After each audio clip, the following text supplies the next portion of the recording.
Alors que les conditions d'existence se dégradent depuis des décennies autour de Nîmes, comme peu partout, d'ailleurs, dans le royaume en lien avec la peste noire et la guerre de 100 ans, alors que les populations villageoises s'unissent malgré la hiérarchie des ordres qui divise la société entre clercs, nobles et paysans, les communautés villageoises se sont recluses derrière les hautes murailles de leurs remparts.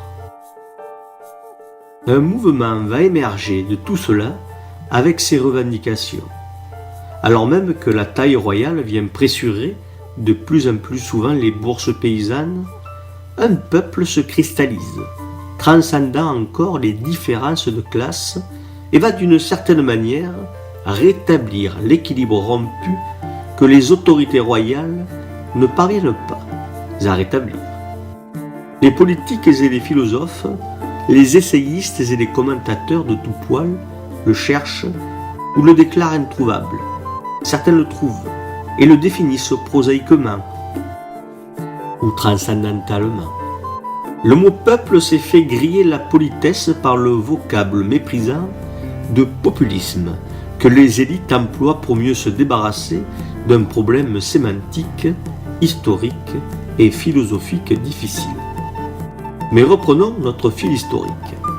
En cette seconde moitié du XIVe siècle, ne pouvant se reposer que sur elles-mêmes, les populations méridionales vont tenter de redéfinir l'ordre social.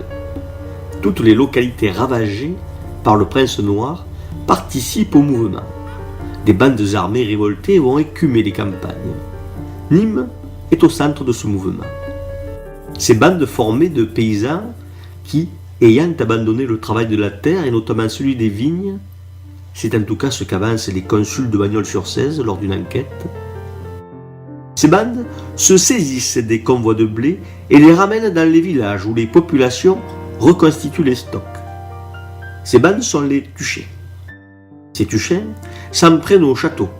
Ils font le coup de main pour déloger les routiers de leurs repères.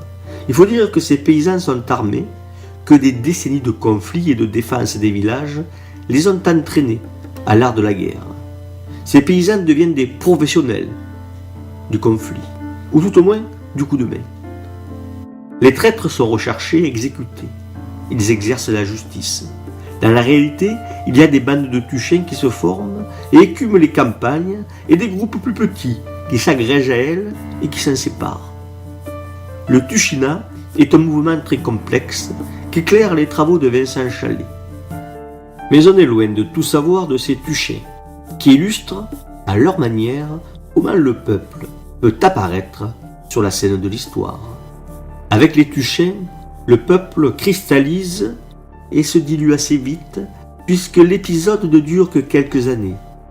Mais quelques siècles plus tard, avec les révoltes paysannes du XVIIe siècle, ou avec la Révolution française, le peuple cristallisera à nouveau.